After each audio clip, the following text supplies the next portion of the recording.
기도하겠습니다.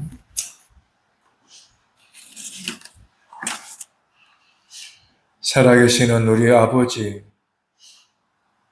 예수 그리스도를 우리 가운데 보내어 주신 영광의 아버지,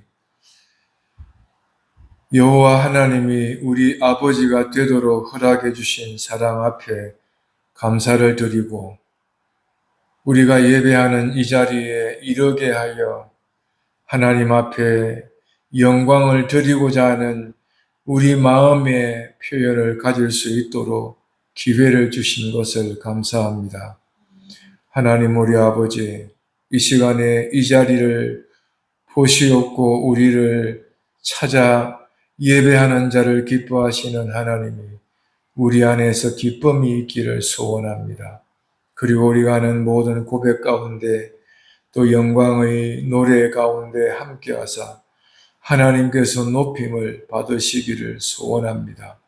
아버지 하나님, 원하고 바라건대 이곳에 이 자리에 예배하는 자를 찾으시는 하나님이 계시고 찾는 사람이 있어서 이곳이 하나님의 집인 것이 드러나고 사실로 확정될 수 있도록 하시옵소서. 사람이 모여 잠시 예배하는 신용을 가지며 돌아서서는 아무것도 아닌 그러한 자리가 되지 않기를 하나님이여 두려움 가운데 소원하오니 이 교회가 존재하는 시간에 하나님의 그 은혜가 사라지지 않도록 함께하여 주시옵소서. 성령으로 기록된 하나님의 말씀을 함께 나눕니다. 성령 하나님 오셔서 신령한 교제를 나누게 하시며 구원하는 복음이 우리를 살리는 은혜가 있게 하여 주옵소서. 하나님의 복음을 들음으로 분노하여 우리가 하나님을 대적하는 자 중 자리에 서지 않도록 그 은혜를 허락하여 주시옵소서. 이 시간에 하나님의 말씀으로 하나님을 즐겁게 하며 백성을 유익하고자 쾌하고자 하오니 성령 하나님께서 도구로 사용하시며 영광을 하나님이 스스로 받으시옵소서. 이 시간을 주께 의탁하오며 구주 예수님의 이름으로 기도합니다. 아멘. 사도행전 14장의 말씀을 보겠습니다.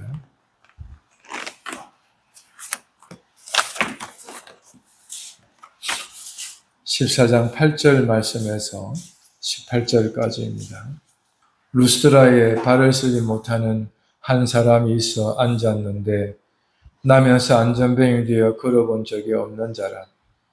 바울의 말하는 것을 듣거늘 바울이 주목하여 구원받을 만한 믿음이 그에게 있는 것을 보고 큰 소리로 가로되 네 발로 바로 일어서라 하니 그 사람이 뛰어 걷는지라. 무리가 바울의 행한 일을 보고 루가오니아 방언으로 소리질러 가로되 신들이 사람의 형상으로 우리 가운데 내려오셨다 하여 바나바는 소스라 하고 바울은 그 중에 말하는 자이므로 헤메라 하더라. 성박 서스 신당의 제사장이 소와 화관들을 가지고 대문 앞에 와서 무리와 함께 제사하고자 하니 두 사도 바나바와 바울이 듣고 옷을 찢고 무리 가운데 뛰어 들어가서 소리 질러 가로되 여러분이여 어찌하여 이러한 일을 하느냐. 우리도 너희와 같은 성경을 가진 사람이라. 너희에게 복음을 전하는 것은 이 헛된 일을 버리고 천지와 바다와 그 가운데 만유를 지으시고 살아계신 하나님께로 돌아오라 함이라.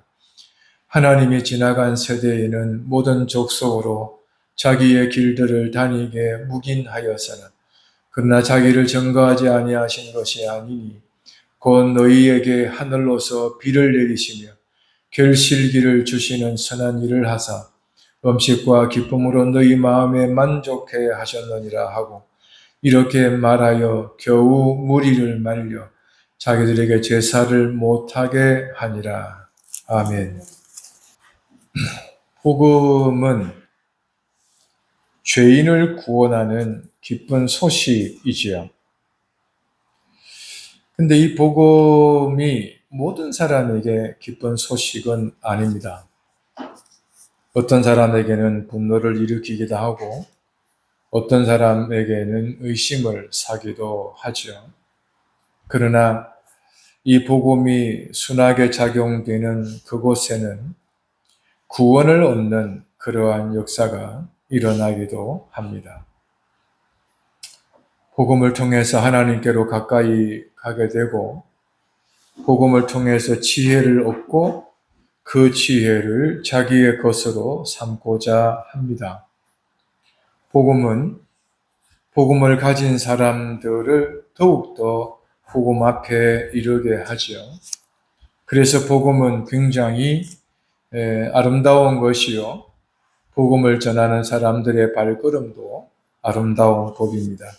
그래서 성경은 복음을 전하는 사람들의 발걸음을 아름답다 이 표현을 쓰기도 합니다.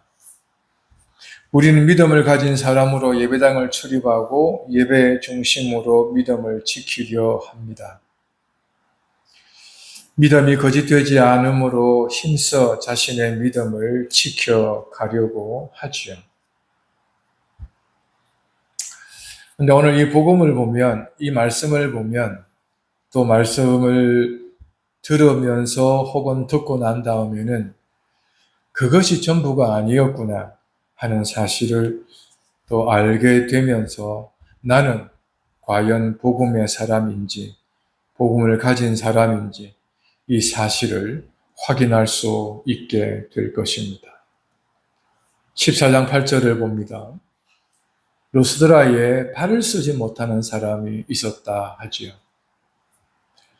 사도행전 3장에 보면 유대인의 기도 시간에 날마다 성전 미문에 두는 나면서 걷지 못한 한 사람이 있지요.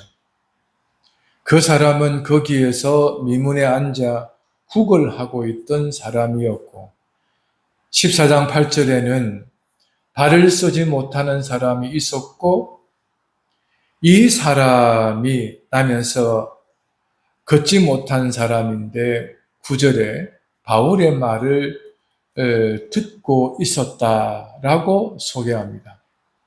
사도행전 3장은 국을 하고 있는 사람에게 초점이 맞추어 있으면 14장에는 바울의 말을 듣고 있는 사람에게 초점을 맞추고 있습니다.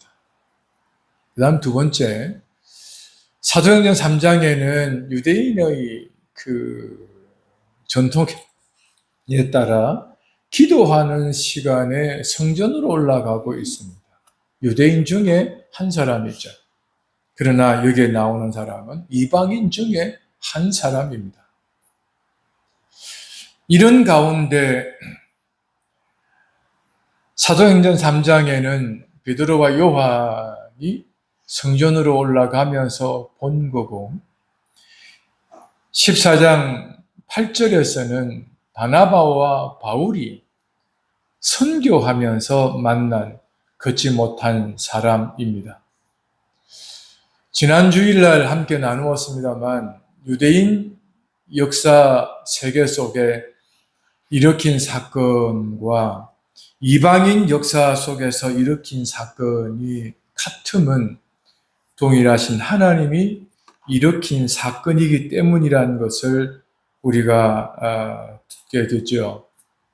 하나님의 역사는 이방인이라고 해서 유대인들이라고 해서 차별하지 아니하시고 그가 일으키실 택하신 백성을 향하여서는 차별 없이 구별하지 않고 누구나에게 은혜를 베풀어 주신다는 것을 지난 주일날 함께 들었죠. 그러나 오늘은 좀 더 세세한 복음과 상관이 있게 그리고 복음이 구현하고자 하는 일에 그 지점까지 나아가기 위해서는 이 두 개의 본문을 비교점으로 보아야 하기는 한데 사도행전 14장을 중심으로 우선 보면서 3장을 참고 본문으로 삼아보려고 합니다. 자, 먼저 9절을 보십시오. 바울이 말하는 것을 듣고 있었다 하는 것이죠. 언제부터인지는 알 수 없습니다. 그러나 바울이 말하는 것을 듣고 있다. 바울에게 있어서 선교는 이방인들이 주 타겟이지만 그러나 이방인만 들어야 되는 것은 아닙니다. 누구나가 모든 사람들이 다 들을 수가 있습니다. 그러나 하나님은 이 바울을 이방인의 사도로 택하신 하나님의 그릇이라고 분명히 말씀하고 계시지요. 그런 점을 바라보면서 여기에 바울이 말하는 것, 즉 설교하는 것을 듣고 있는데 바울이 주목하고 있습니다.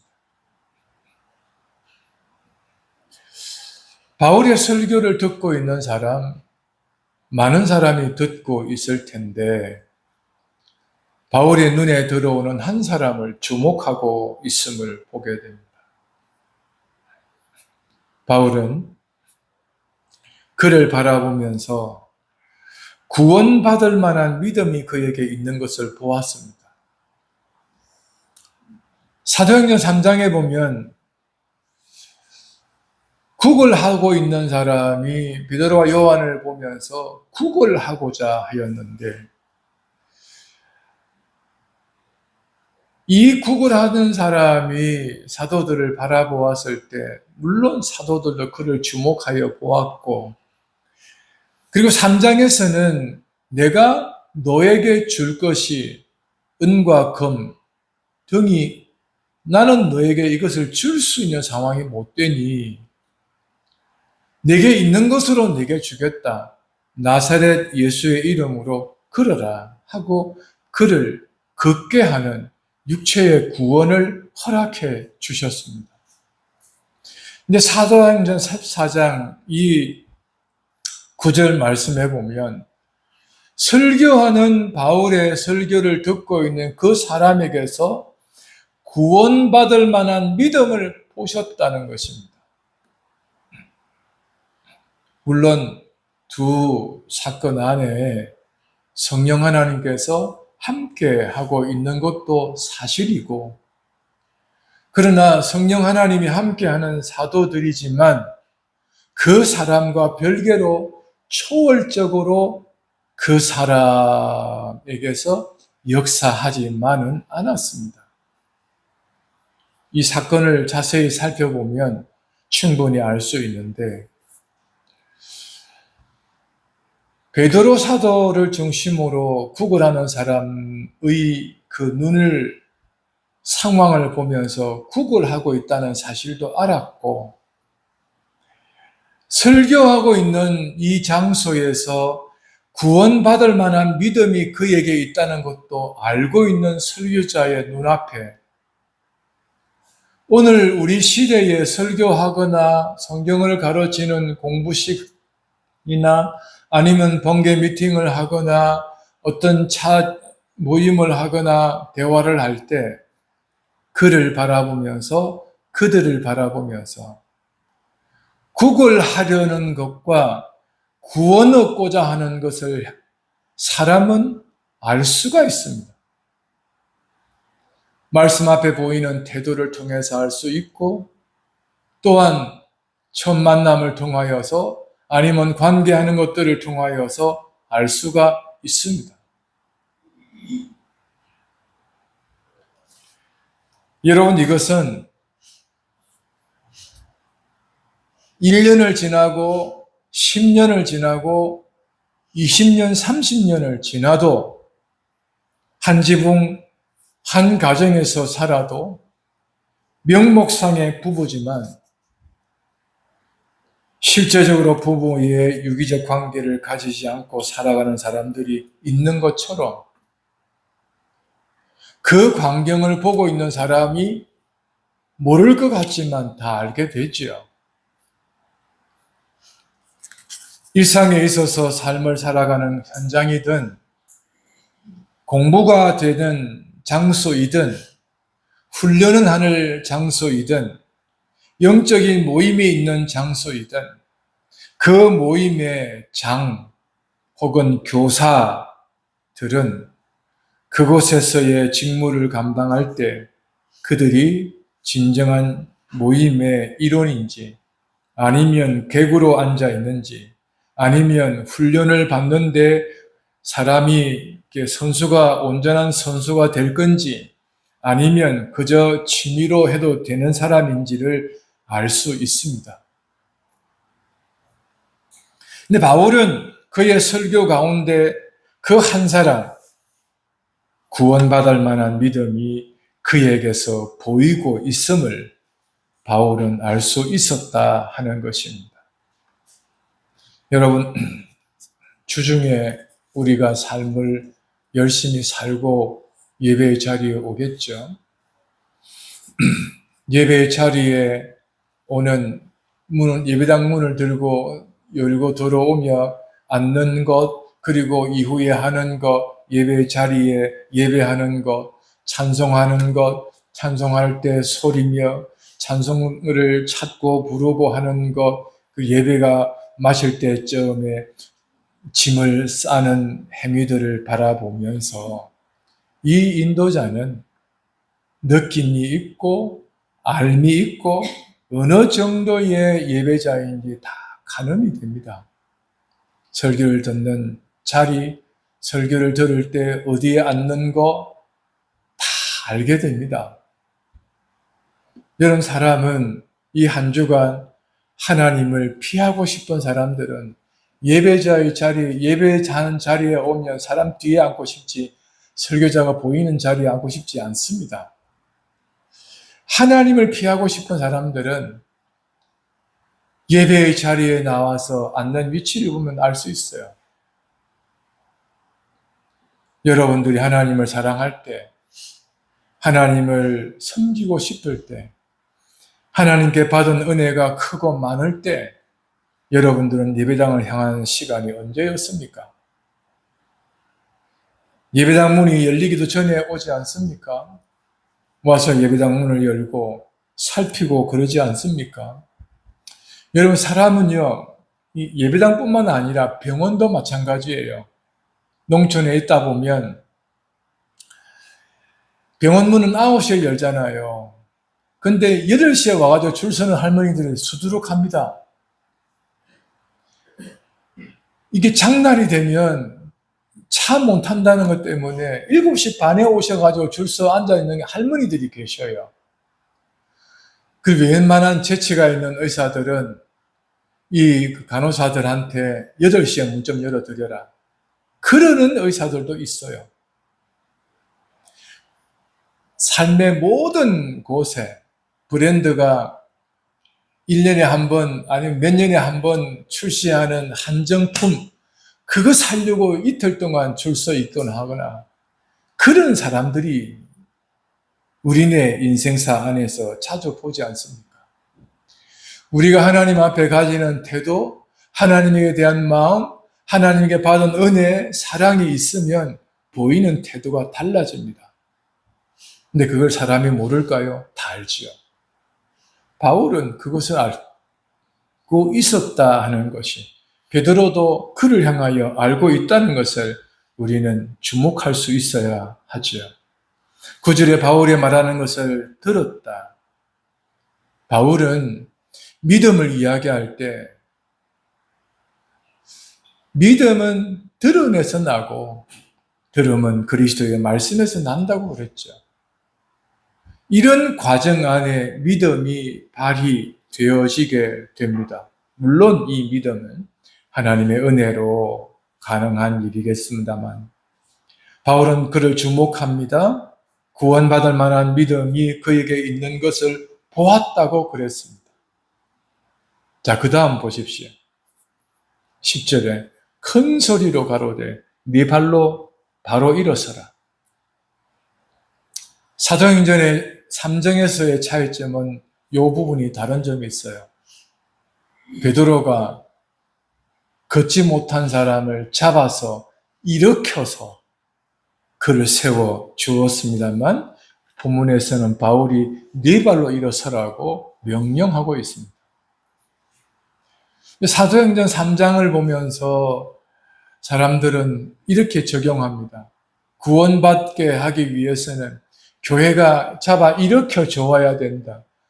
아니, 평생 안 믿던 사람이 그를 세워주려 하면 얼마나 시간이 걸리겠노. 교회는 잡아 일으켜주는 수고를 해야지. 이렇게 주장하는 사람이 있을 수 있죠. 근데 14장에 와서 좀 헷갈립니다. 바울은 난데없이 네 발로 일어서라고 이야기합니다. 그 이야기를 듣던 또 교인들이 아니 바울이 네 발로 서라며. 구원은 그 스스로가 하나님이 불러주시는 것이기 때문에 스스로 서야지. 이렇게 주장하고 설명하고 강조하려는 사람들이 교회 안에 들어 있을 수 있습니다. 적용을 이런 부수적인 것에서 적용을 하려 할 때는 대원칙 앞에서 그 부수적인 것을 지극히 그리고 적극적으로 양보하셔야 합니다. 지금 여기서 사도행전 3장에서 표현하며 하나님의 복음을 전하고 있는 과정들은 그러한 것을 통해서 하나님의 일을 하고 있다. 이것을 말하려고 하는 것에 있음을 알아두셔야 합니다. 그래서 하나님이 여기서는 바울이 직접 네 발로 일어서라고 하고 계신다. 라고 접근을 하셔야 되죠. 만약에 사도행전 3장에서는 베드로와 요한이 잡아 일으켜 주어 일어서라고 했다라고 하는 것으로 우리는 배움이 교훈으로 있어야 하겠지요. 그래서 이 둘을 보고 때로는 일어서라 할 때도 때로는 잡아 일으켜 줄 때도 있어야 하겠지요. 그래서 목적은 그를 일으켜 세우는 데 있는 거죠. 수단이 중요한 것이 아니라 목적이 중요함을 우리는 눈여겨보셔야 될 것입니다. 중요한 것은 구원받을 만한 믿음이 그에게 있었다 할 때 여기서 두 가지를 다 생각하셔야 돼요. 하나는 고침받을 만한 육체적 구원과 영혼의 구원에 관한 것입니다. 그래서 육체와 영혼의 구원에 관하여 이 믿을 만한, 구원받을 만한 믿음이 그에게 있었다는 것은 이 둘을 다 같이 보셔야 합니다. 10절에 큰 소리로 외쳤다고 합니다. 네 발로 일어서라고 합니다. 그랬더니 그 사람이 뛰어 걸었다 했습니다. 이 뛰었다는 이것은 놀라며 평생을 걷지 못했던 사람이 일어나 걸으라고 하니 걷게 되어졌고 걷는 것이 신기하고 놀라워서 뛰기도 해보았다. 이런 의미이지요. 이 광경이 참으로 놀라운 일이 벌어지고 있다 하는 것을 우리가 알아둘 필요가 있습니다. 이 10절을 보시면 우리에게도 나에게도 이런 일이 있으면 하는 바람이 있을 수 있습니다. 네, 그런 소원을 가질 수 있습니다. 가지는 것은 잘못된 것이 아닙니다. 그러나 이 본문을 가지고 나도 가져야지라는 생각을 할 수 있지만 이 본문을 보면서 이 믿음을 통하여 하나님이 이런 일을 하시는 거구나. 따라서 나는 나에게 이런 믿음이 있는가 하는 것을 살펴보시면 더 좋겠죠. 나에게 어떤 믿음이 있는지. 자, 그래서 이 사람이 50이라 해봅시다. 예를 들어서 50의 고침을 받는다 하더라도 그는 우리 시대에 평균 한 83세 정도가 되면 세상을 떠나니 33년을 더 사는 거 아니겠습니까? 자, 50세의 고침을 받았지만 33세를 걸어다니며 살아갈 수 있는데 언제 그가 노쇠하여 걷는 것이 불편한지를 모릅니다. 고침을 받아 걸을 수 있지만 노년에 걸을 수 없는 시간이 올 수 있다는 것이죠. 그래서 중요한 것은 걸었다, 이것도 중요하고 그래서 신기해서 뛰어보고 있다 중요하지만 노년이 되면 이마저 걷지 못할 일이 올 수 있다는 것을 알아야 된다는 겁니다. 그리고 걷는다 할지라도 이 33년 세월 앞에 그는 언제 죽을지 아무도 알 수 없다는 것이에요. 그러니까 이 두 가지를 꼭 기억하셔야 됩니다. 하나님께 고침을 받는다 하더라도 죽음의 문제와 질병과 노쇠하는 이 생물학적 변화 과정에서 이 현실은 부정할 수 없는 나의 일이다 하는 것입니다. 정신 차려야 된다는 거예요. 그래서 고침받는 것에 올인하는 것이 아니라, 고쳐야 된다는 것에 올인할 것이 아니라 고쳐주시는 하나님께 올인하셔야 합니다.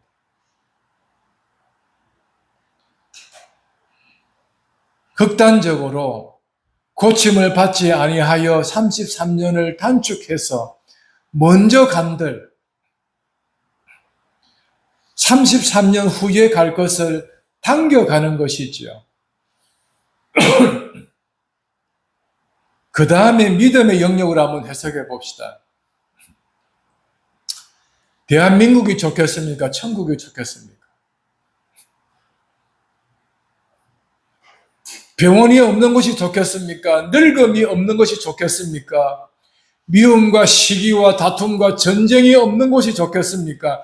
사단이 없는 곳이 좋겠습니까? 이 세상이 좋겠습니까? 무엇이 좋은 곳입니까? 대한민국입니까? 하나님의 나라 천국입니까? 우리가 잘 생각해 보면 이 땅에서 믿음을 가졌고 예수님이 함께하는 사람이라는 사실을 가지고 살았는데, 정말 내가 하나님의 능력이 필요한 시간에 하나님은 나의 도움이 되지 아니하여 33년을 더 살 수 있었는데 못 살고 하나님이 나를 불러가셨다면 하나님은 나를 버리신 걸까요? 하나님이 나를 돌아보지 않았던 것일까요? 하나님은 나를 싫어했던 것일까요? 무엇으로 그렇게 말할 수 있겠습니까? 어쩌면 내 백성이, 내 사랑하는 백성이 이 세상에서가 아니라 내 있는 곳에서 편히 쉬게 하는 사랑이라면 어찌하시겠습니까? 그 사랑을 하나님이 베풀어 주셨다면 어찌하시겠습니까? 구원은 육체의 구원도 필요하고 영혼의 구원은 근본적으로 필요하죠. 이 두 가지 사실을 우리는 잘 기억하셔야 합니다. 여러분, 인생이라는 것은요, 죽어가는 사람 살려놓으면 살림받은 이후에 살아난 사람은 살려준 사람에게 뭘 찾는지 아십니까? 내 진보딸이 내놔라는 사람들입니다. 그게 인생이더라는 거예요. 여러분, 사람은 이게 한간에 이 문현배 선생을 이 대한민국의 국민들이 대부분 많이 좋아하는 이유가 무엇일까? 그런 큰 자리에 있는 사람임에도 불구하고 어쩌면 소소하고 검소하고 그렇게 살아가는, 그렇게 인생답게 살아가려는 그 삶을 보고 남녀 할 것 없이, 노소 할 것 없이 존경의 마음을 갖는 거 아니겠습니까? 어쩌면 그게 당연한 것 같은데 보기 쉽지 않은 인물이라 더더욱 삶에 귀감이 되는 거 아니겠습니까? 여러분, 우리의 인생이 이 10절, 9절, 10절을 바라보면서 정작 누가가 우리에게 알려주고자 하는 것은 지금 이 일을 하나님이 예수 그리스도 안에서 그의 제자 바울을 통해서 이루고 있다는 사실을 알려주면서 우리의 관심을 이 일을 이루시는 하나님에게로 마음과 믿음을 두게 하고 있다 하는 것입니다. 11절 보겠습니다. 무리가 바울의 행한 일을 보고 있습니다. 사도행전 3장에서 무리는 베드로에 의해서 고침받은 사람을 보고 있었습니다. 그리고는 이 된 일이 어찌 민고 놀라고 이 된 일을 그들이 생각하고 있습니다. 그러나 14장 이 11절 이후에 무리가 바울의 행한 일을 보고 있었다 하는 것입니다. 유대인들은, 이방인들은 이 된 일을 보면서 찾아가는 관점의 이 포인트가 어떠한가를 달리 볼 수 있습니다. 여러분, 여기서 우리가 사람의 이 보는 관점의 차이점을 알 수 있습니다. 남자가 보는 것과 여성의 보는 것의 관점에 다를 수 있고요. 젊은 사람이 보는 것과 나이가 많으신 분들이 보는 것의 관점은 차이가 있습니다. 감성적인 사람이 보는 것과 이성적인 사람이 보는 것이 다를 수 있습니다. 그리고 신앙이 경험을 가진 신앙의 사람과 말씀을 통해서 거듭남을, 회심을 경험한 사람의 관점이 다르다 하는 것입니다. 유대인들이 바라보는 관점과 이방인들이 바라보는 관점의 차이가 다르다는 것입니다. 이것은 나중에 어떤 것으로 다르느냐 하면 이 관점의 차이는 반응의 차이로 드러날 수 있습니다. 여러분, 우리는 우리 앞에 있는 현상을, 사건을, 일을 보면서 그 일을 대하는 관점이 각자마다 다릅니다. 그리고 더욱 중요한 것은 지금 보고 있을 때, 보고 있는 중에 지금 시간에 내가 가장 관심 있어 하는 것이 무엇이냐에 따라 이 모든 것을 좌지우지할 수도 있습니다. 이 사람들은 바울의 말과 바울의 행한 것에 주목하고 있습니다. 그래서 그들은 그들의 방식에, 그들의 관점에서, 그들의 문화와 정서 안에서, 심지어 그들의 종교성에 따라서 계속적인 반응을 보이기 시작합니다. 11절 중반 이후로 보십시오. 루가오니아 방언으로 라고 말하죠. 여기에 루가오니아 방언으로 말했다고 하는데 8절에는 루스드라라고 이야기합니다. 두 개의 장소가 나오죠. 자, 어디를 보느냐 하면 6절을 한번 보십시오. 저희가 알고 도망하여 루가오니아의 두 성, 하나는요 루스드라고 하나는요 드베입니다.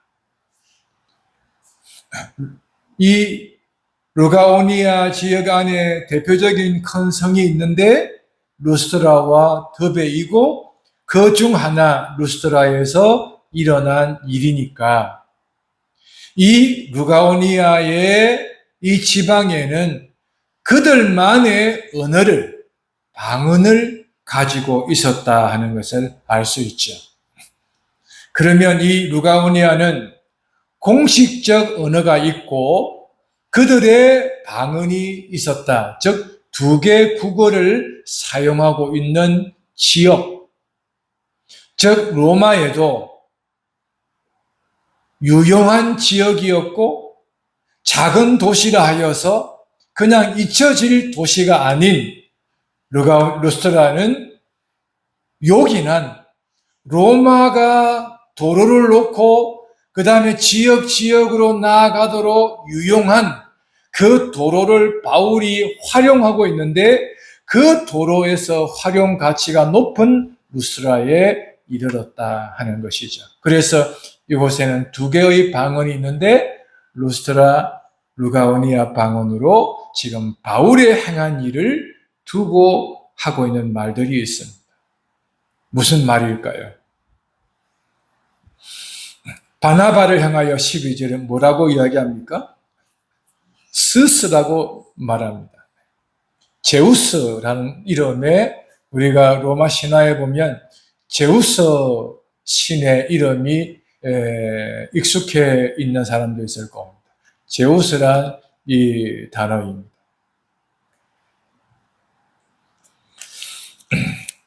그 다음에 바울을 향하여선 헤메라고 하는데 그 헤르메스라는 말인데 이건 제우스 신 곁에서 전달하는 사람, 즉 말을 통해서 제우스의 뜻을 전달해 주는 말하는 자라는 의미입니다.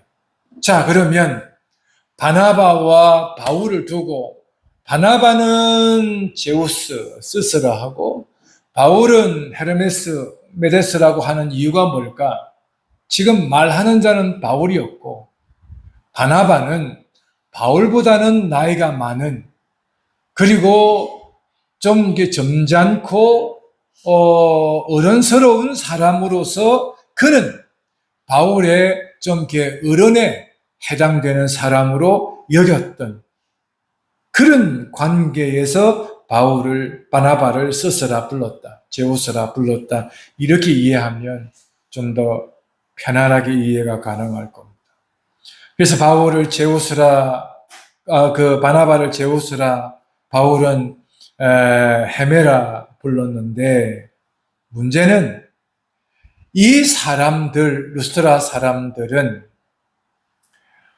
바나바와 바울을 보면서 자기들의 정서와 자기들의 종교성과 자기들의 역사와 전통 안에서 이 바울과 바나바를 해석하더라는 것이에요. 자, 이게 조금 어려운 개념으로 소개를 해드려야 할 대목에 도착했는데요. 우리는 오래전부터 교회를 다닌 사람으로서 이곳에 앉아 있어요. 그러면 누구나가 각자 태어나서 지금까지 살아오시면서 세상으로부터, 사회로부터, 사람으로부터, 교회로부터, 집단으로부터 보고 듣고 배운 것이 있을 거예요. 그 모든 것들을 총합한 지금의 내 관심사와 더불어서 오늘 이 하늘영광교회를 그리고 하늘영광교회에 있는 이 목사를 대하게 된다는 것입니다. 그 사실을 벗어날 수가 없습니다. 그래서 어떤 경우에는 머리는 이렇다라고 인정이 되는데 마음으로는 인정이 안 되는 것이 있을 겁니다. 그건 이런 이유 때문에 그래요. 그리고 내가 지금 원하는 것이 가득한데 교회와 말씀을 가르치는 교사와 상대할 때는 머리로서는 이렇게 해야 된다는 것쯤은 아는데 마음은 여기에 가 있기 때문에 그걸 쫓아가면서 이러면 안 되는데 초기 정세는 보이죠? 좀 더 오래 기간이 걸리면 뭐 어떡하겠노? 내가 지금 이런 상황인데 그렇죠? 그것이 좀 장기간 지나면 이 생활의 마음과 삶을 빼앗겨서 혹시나 내 영혼을 지도하는 교회와 교사를 만날까봐 피하게 됩니다. 그래서 우리네 인생은 이 루스트라의 사람들의 반응을 보면서 자기의 이성과 지성으로 관심사로 현재 사람을 대할 수밖에 없다. 사도행전 3장을 봐도 솔로몬의 행각에서 베드로와 요한을 붙들고 말씀을 듣는데 유대인들은 유대인식대로 베드로와 요한을 대하고 있더라는 거예요. 비회심자로 아브라함의 언약 안에서 베드로와 요한을 대하더라는 거예요. 평가하고 판단하고 심지어는 죽이려 들더라는 거예요.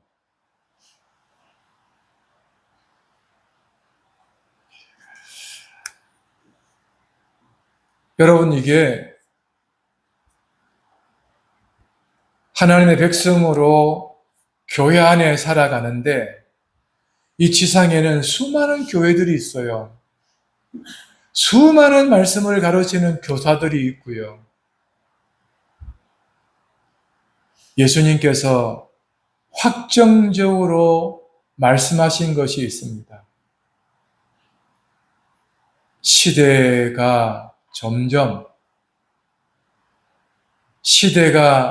세월이 점점 쌓여가면 쌓여갈수록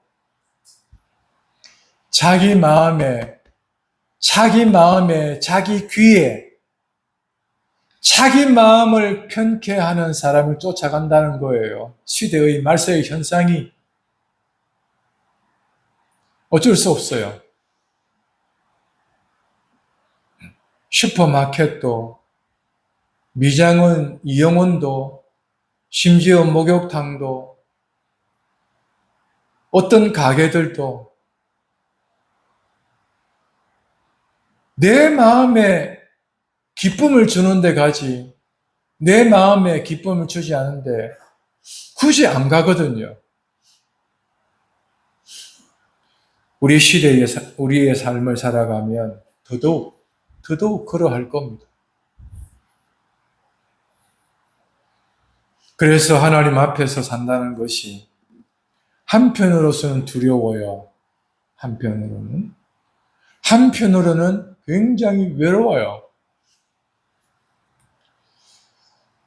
그래서 하나님 앞에 살아간다는 것이 자기 마음에, 자기 귀에 즐거움을 주는 사람도 하나님 앞에 살아가거든요.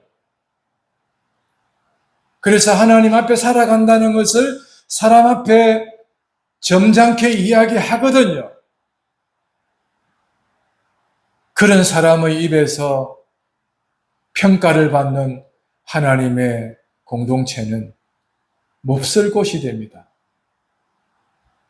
사단이 득실 거르는 곳이 되기도 합니다. 싹군 목사가 되기도 합니다. 그런 평가를 들을 수 있는 이 험난한 세상에서 두려움과 외로움은 하나님 앞에서 살아가는 사람의 몫이기도 합니다. 이 루스드라의 사람들이 바울의 행한 모습을 보고 자기 식대로 살아가게 됐죠. 반응하게 됐죠. 자, 그게 어떻게 나타납니까? 13절에 성박 서스의 신당 제사장이 소와 화관을 가지고 대문 앞에 왔다. 여기가 어디인지는 정확하게 알 수는 없습니다. 중요한 것은 지금 뭘 하고자 하느냐? 무리와 함께 제사하고자 하였다.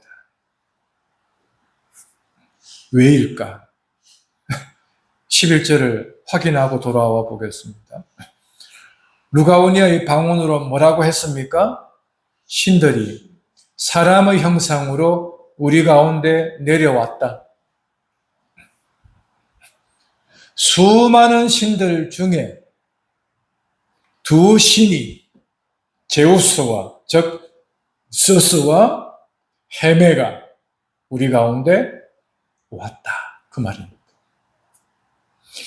그러면 이 루스드라의 이 사람들은 바울과 바나바를 어떤 대상으로 섬기겠다는 겁니까? 신이 임한 사람, 신이 함께하는 사람으로서 대하겠다는 것입니다. 여러분, 이게 헬라의 철학적 사고가 많았던 이 신약 성경이 기록되고 있는 시대에 영지주의자들이 주로 이런 영혼과 육체를 좀 분리해서 많이 가르치기도 하고 그들의 믿음의 근간이 기초가 되기도 하죠. 이런 부분들을 보면 예수님의 부활도 또 예수님의 오심도 영으로 오셨다, 부활도 영으로 부활했다, 뭐 이런 주장을 하기도 합니다. 근데 그런 맥락에서 보면 이 루스드라의 사람들의 이 같은 반응을 이해하는 데는 아주 좀 풍성한 이해의 도구가 될 수는 있어요. 자, 여기에 바울의 이 행하는 것을 보았죠. 그리고 그들의 상황 안에서 해석하죠. 심지어 종교성까지 발휘하게 됩니다. 평가도 자기식대로 하죠. 평가와 해석을 자기식대로 하면서 자기 방식대로 제사를 하려고 하고 있습니다. 이게 사람이 가고자 하는 지점이 어디까지인지를 알 수 있어요. 사람은 누구나가 종교성을 다 가지고 있습니다. 여러분 사도행전 9장 10장을 계속 보면 고넬료가 베드로를 마주할 때 자기 집으로 들어온 베드로를 맞이할 때 어떻게 맞이합니까? 큰 사람으로 엎드려 그를 영접합니다. 이건 군사적 관계 안에서 큰 자로 그 앞에 무릎을 꿇는 의미가 되기도 하죠. 자, 이 전체를 보면 그 사람이 군인이면 의식을 따라서 이방 종교에 길들여져 있는 사람이면 그 방식을 따라서 유대교인들이는 그 언약의 관점에 따라서 하나님의 사람들을 마주하고 있더라는 거예요. 우리 또한 우리가 온전히 이렇게 하나님의 백성으로 자리매김을 하지 못한 가운데 있다면 그 형편에서, 그 상황에서, 그 수준에서, 그 자리에서 하나님과 마주하게 됩니다. 그건 부정할 수 없어요. 그래서 우리가 나라의 충신은 난국에 드러나고 하나님의 백성의 제자는 하나님 나라에 어려움이 생길 때 드러나고 가정의 효자는 그 가정에 어려움이 생길 때 비로소 효자였었는지 아닌지를 드러낼 수가 있죠. 그 중심에 그 정서적 사고 안에 평소에 어떤 생각을 하며 살았는지를 어려운 일이 생겨보면 알 수 있죠. 그건 부정할 수 없습니다. 경건의 능력은 말에 있지 않습니다. 우리네 인생에 있어서 이 루스드라의 사람을 보면서 사도행전 3장에서 14장까지 걸쳐오는 이 장면들 속에 보면 똑같더라는 거예요. 유대인은 유대인대로의 그 형편을, 군인은 군인대로의 형편을 나면서 걷지 못한 사람은 그 상황 속에서 구걸하던 사람의 그 상황 속에서 보더라는 거예요. 그러니까 우리는 우리 식대로 보게 된다는 것입니다. 뭐 크게 놀랄 일은 아니다. 자, 그런 상황에서 제사를 하려고 합니다. 누구를 말입니까? 바나바와 바울에게 임한 그 신들에게. 즉, 그 신들에게 하는 거지만 누구에게 하는 것입니까? 바울과 바나바였습니다. 자, 이제 잠시 바나바와 바울에게로 한번 돌아와 봅시다. 14절을 한번 보십시오. 두 사도가 바나바 바울이 그것을 듣고 알았다는 거 아니겠어요? 어떻게 합니까? 옷을 찢었다. 무다히 왜 옷을 찢어요? 가만히 있는 옷을. 옷이 무슨 죄가 있어서 말입니다. 찢으면 그 옷을 또 버려야 되는데. 괜히 또 수선집에 가서 수선해야 되잖아요. 옷을 안 찢으면 또 다른 거 없을까요? 왜 옷을 찢어야 했었을까? 슬픔, 분노, 괴로움, 답답함, 그것에 대하여 절정으로 표현할 때 옷을 찢어버렸습니다. 그렇다는 것이에요. 그렇다 하는 것입니다. 바울과 바나바가 어떠한 태도를 지금 하나님 앞에서 가졌었는가를 알 수 있어요.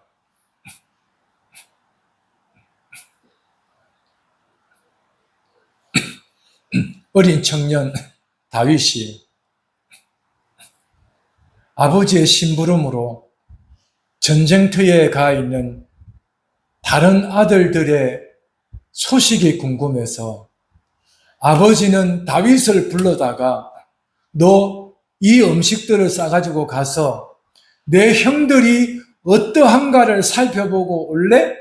하고 아버지는 다윗에게 심부름을 보냅니다. 다윗은 평소 아버지에 대한 이 마음, 그가 맡은 일에 대한 그 태도 언제나 한결같았었습니다. 아버지의 이 말씀을 받고 네 하고 전쟁터에 갔습니다. 갔는데 블레셋 군대의 적장 골리앗이 살아계신 하나님의 군대의 이 군인과 나라를 조롱하며 사시는 하나님을 모욕하고 있었던 상황이었어요. 이때 다윗은 우리식으로 말하면 머리 뚜껑이 열렸죠. 그리고는 사울 왕에게 가서 나를 저 적장에게 보내어 달라고, 내가 나가겠다고. 사울 왕은 걱정이 되어서 네 마음은 알겠는데 안 되겠는데? 그래도 보내달라 합니다. 그때 하는 말이 내가 나의 가축들을 맹수들이 잡아가려고 할 때 쫓아가서 입을 찢을 만큼 나는 내 양을 지켰나이다. 사시는 하나님의 군대를 하나님이 지키실 것입니다.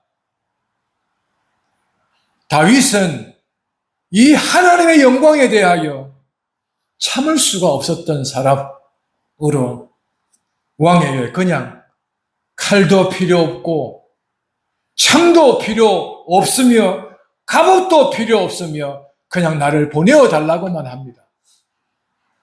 그를 그렇게 보내었습니다. 그리고는 그 골리앗을 다윗은 쳐 죽였습니다. 하나님의 영광에 대하여, 하나님의 이름에 대하여, 하나님의 나라에 대하여, 하나님의 집에 대하여, 하나님의 이름으로 세운 이 공동체에 대하여 평소 어떤 마음을 갖는가에 대한 바울의, 바나바의 이 태도를 보며 알 수가 있습니다. 듣고 옷을 찢으며 그 답답한 괴로운 마음을 무리 가운데 뛰어 들어가서 소리를 지릅니다. 무슨 소리를 질렀을까요? 예측해 볼까요? 15절에 예측을 잠재워주는 내용이 나옵니다. 어찌하여 이러한 일을 하였느냐? 우리도 너희와 같은 사람인데, 이 사실을 듣고 옷을 찢으며 급히 그들에게 쫓아간 이 사람들이 하는 말입니다. 우리가 너희와 같다. 이 말을 하고 있습니다. 같은 사람인데 어찌하여 너희가 이와 같은 일을 하느냐? 그렇게 소리 지르며 하지 말라고 이야기를 하는데 거기서 그친 것이 아니라 첫째, 너희에게 복음을 전하는 것은 이런 일을 행하는 것에 복음을 전하는 것은 첫째 뭐라고요? 이 헛된 일을 버리게 하는 것이다. 초기에 믿음을 복음과 함께 말씀드린 서론을 기억해 내셨으면 합니다. 복음으로 믿음을 가졌다 하는 우리들이 주일 예배를 지키며 각자 있는 자리에서 믿음을 지킨다고 하며 신앙을 지킨다고 살아가는데, 오늘 이 복음을 통하여 복음이 전해지면서 복음을 전하여 하고자 하는 일이 무엇인지를 여기서 가르쳐 줍니다. 헛된 일을 버리게 하는 것입니다. 이방인들에게는 이 헛된 일이 뭡니까? 제우스와 헤르메스가 임하였다라고 하는 신적 관계에 대한 이 허무한 일을 버리게 하는 것입니다. 버리게 하려는데 너희는 이것을 강화하려느냐? 이것은 헛된 일이다. 그 이야기입니다. 사도행전 3장에 보면 똑같은 표현이 나옵니다. 우리가 복음을 전함으로 헛된 일을 버리게 하는 것이라고 했어요. 유대인들에게 헛된 일이 무엇일까요? 유대교에 지나치게 열심을 내고 할례를 자랑하며 모세의 율법을 자랑하며 입으로는 하나님을 시인하는 것처럼 율법을 말마다 이야기하지만 마음으로는 하나님을 떠난 자와 같이 그런 삶을 헛된 삶에서 돌아오라는 것인데 헛된 삶을 버리라는 것이었습니다.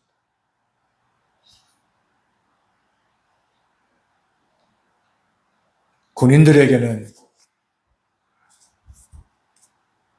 큐리오스라고 주장하는 왕과 그 왕을 큐리오스라고, 그들의 주님이라고, 이 나라의 평안은 왕으로부터 온다라고 하는 그 생각에 대한 허무한 헛된 일을 버리라는 것이었습니다.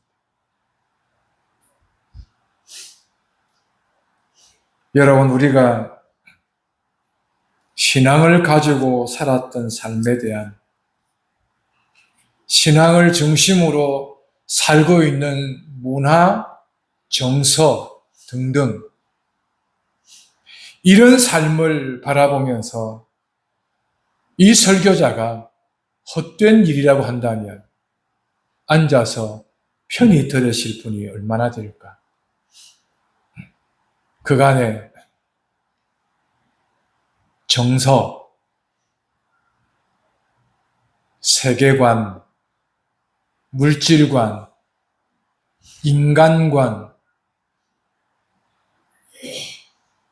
그리고 미운 사람에 대한 태도, 좋아하는 사람에 대한 태도, 세상에 대한 태도, 나라를 향한 태도 등을 신자로서는 이런 정신과 자세가 옳지 않겠나 했을 때, 아니요.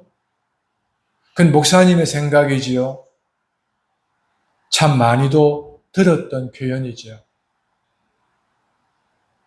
이해합니다. 얼마든지 이해합니다. 근데 제가 말씀드리고 싶은 것은 지금 바울이 오셨어도 예수님이 오셨어도 그 헛된 일을 버리고라고 한다면 예수님 무슨 말씀을 하시옵니까? 바울 선생님 우리 시대를 좀 아시구나 하여 말씀하는 겁니까? 라고 하지 않겠습니까? 시대가 변했는데요. 세상이 변했는데요. 어찌하여 변한 세상을 바꾸려 하지 않고, 어찌하여 사람들과의 관계가 시대와 더불어 변형된 것을 바꾸려 들지 않고, 그것에서 교회가 바꾸어야 하고, 성경의 가르치는 정신을 바꾸어야 하고, 그렇게 말해야 합니까?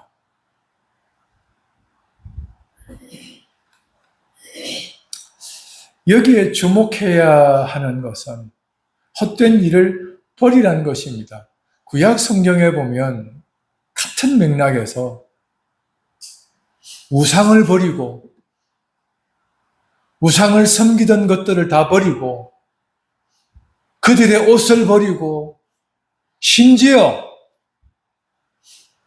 사람도 버리라고 말씀하고 있는 것이 있습니다.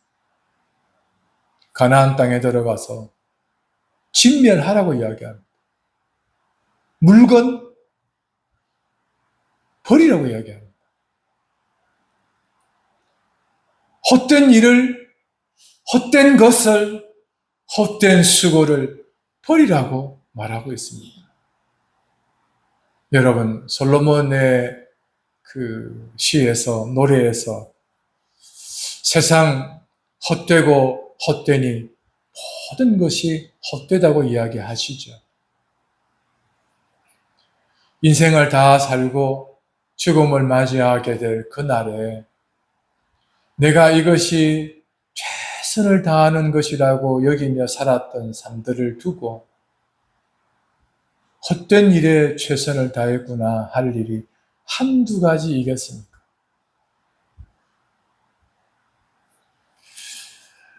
요즘은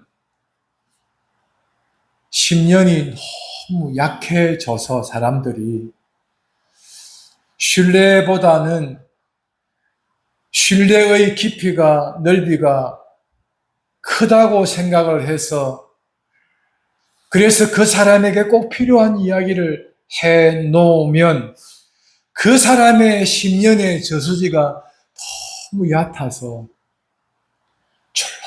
출렁출렁하여 있는 물을 바깥으로 다 보내더라는 거예요. 그래서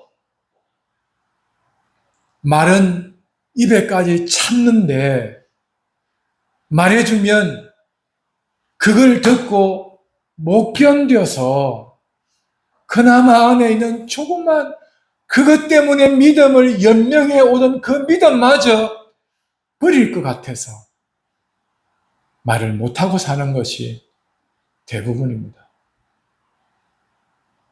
눈에는 뻔히 보이는데 저러다가는 제발의 마음이 찍힐 텐데 하는 것이 참 많아요. 여러분들을 바라보면서 저렇게 살면 안 되는데 하는 것이 참 많습니다.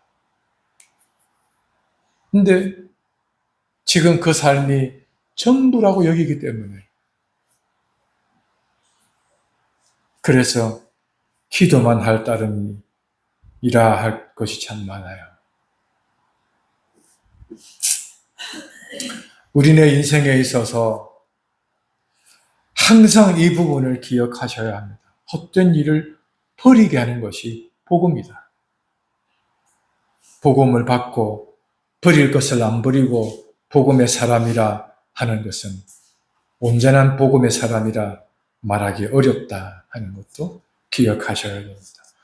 복음은 받았으나 버릴 것을 못 버려 복음이 주는 혜택을 못 잊고 있다. 이렇게 보시면 되겠죠. 버스에 올라타서 무거운 짐을 머리에 어깨에 지고 서서 가는 사람처럼 버스비를 내고 자리가 있는데 자리값을 안 냈다고 짐값을 안 냈다고 버스에 올라타서 서서 짐을 지고 목적지까지 가는 사람은 없겠죠. 복음을 받았으면 복음을 가졌으면 헛된 일을 내려놓고 복음을 가지고 자유하며 그 자유가 주는 기쁨으로 살았으면 좋겠습니다. 두 번째 뭘까요? 천지와 바다와 그 가운데 만유를 지으시고 살아계신 하나님께로 어떻게 해요? 돌아오라는 것입니다. 돌아오라는데 하나님이 오셔야죠. 이러고 있어요. 세상 천지에 안 계시는 데가 없다면서요. 이러고 있습니다. 내가 어디를 가든지 거기 계신다면서요. 이러고 있다니까요.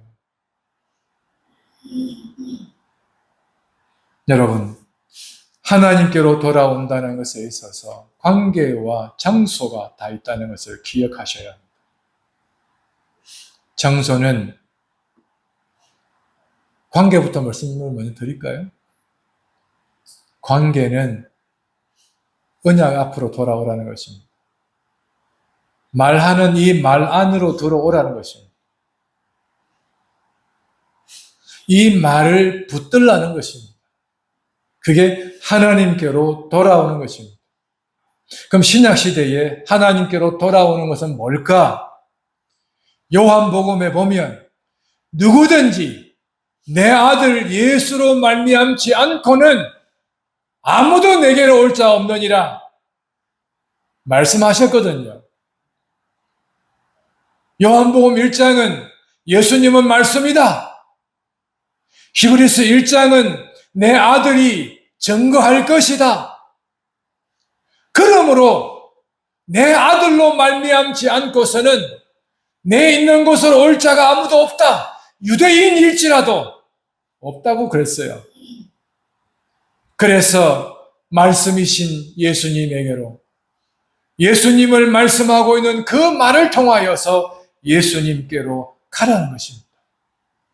그래서 예수님을 통하여 하나님께로 오라는 것입니다.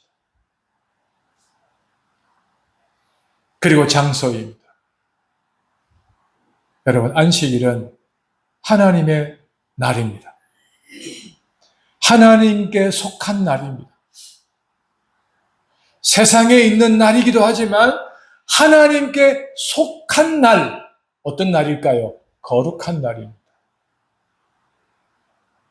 하나님은 세상에 속하여 계시지만 세상은 그로 말미암아 지음받은 곳입니다.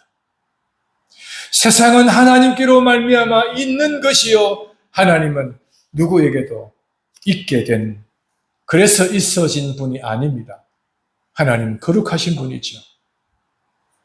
하나님께로 오라는 것입니다. 관계 안에서 와야 하고 장소 안에 와야 합니다. 그러면 그 날은 어떤 날일까? 히브리인들은 안식일이라고 이야기합니다. 그러나 기독교인이 그 히브리인들에게 말합니다. 너희가 안식일을 지키며 기다려왔던 그 안식하게 하는 날이 예수 그리스도 안에서 이루어졌느니라.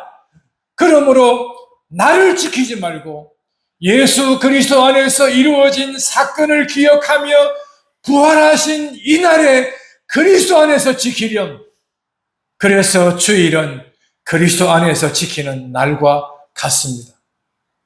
그러나 다른 점은 우리가 주일을 지키지만 주일을 안식일처럼 지키는 것이 아니라 주일 그리스도의 언약 안에서 부활하신 예수의 성취의 날로서 함께 한다는 그 날입니다. 그래서 그리스도 안에서 이 날을 이곳에서 지키는 것입니다. 그래서 주의 이름으로 두세 사람이 모이는 이곳은 하나님의 정한 곳, 하나님께로 나아온 그러한 장소라는 것을 우리는 기억하셔야 합니다. 이 장소를 통하여 하나님께로 나아오는 곳, 하나님께로 나아온 사람이라는 것을 잊지 않았으면 좋겠습니다. 주보의 제목을 한번 읽어보겠습니다.